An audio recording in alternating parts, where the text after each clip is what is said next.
right? But what he's saying is that the task of the church and the task of theology, remember theos, logos, reasoning about God, the task of the church, the task of theology, is to take the essential message of Christianity, our faith, like Borg does. Stay faithful to that message. Stay faithful to that message, while at the same time being able to state that message in terms that each new generation of hearers can understand. Okay? And so our task is constantly to have this dialogue between culture and theology, culture and theology. Now, there are those who try to say, well, we're going to be absolutely faithful to the Word, and culture has nothing to do with us, and so we're going to tell it like it is. And if the Bible said that the earth was created in 6 24-hour periods, 6 days, then that's what it is, and we don't care what science says or anything else says. That's the way it is. Okay.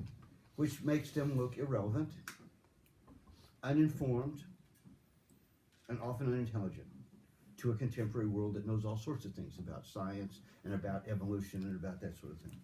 Then there are those others that say, no, we're going to be relevant.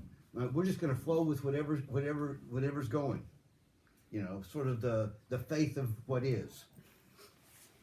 And so they try, you know, maybe we'll have a rock band, and maybe we'll have big screens, and maybe we'll have, you know, comfortable reclining seats, and maybe, you know, whatever culture wants, culture gets.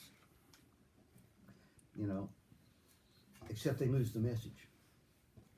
So you've got this, we're trying to be relevant at the expense of the message, and we're trying to hold on to the message at the expense of being relevant. And that's what Ogden's talking about.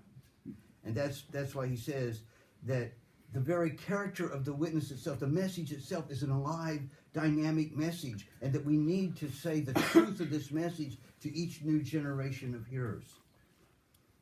And if we don't do that, then we're either going to become irrelevant or unfaithful. And it's real work to stay both faithful and relevant. And that's the work. That's why we're always doing the ongoing work of theology.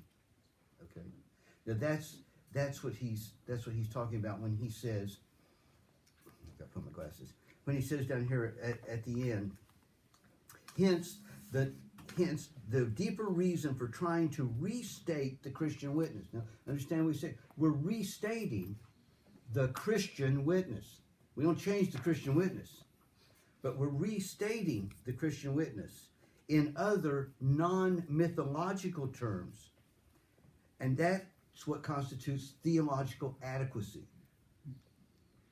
That the meaning of faith shall also be stated appropriately. That means to each new generation. In terms that do not obscure, but transparently express its fundamental, existential, having to do with our existence, character. So you got, and when we're trying to hold on to a first world view and try to translate a first world view to a 21st century world, we obscure the message, because when we can't distinguish the mythological or the metaphorical from the essence of the truth, then the world can't hear it, because all this out-of-date stuff obscures what we're trying to say. And so we have to find ways to stay faithful to the truth of the message that doesn't obscure it, but makes it transparent. So where people say, oh, yeah, that speaks to my life. Are you with me? Okay, so that's really what we're trying to do here.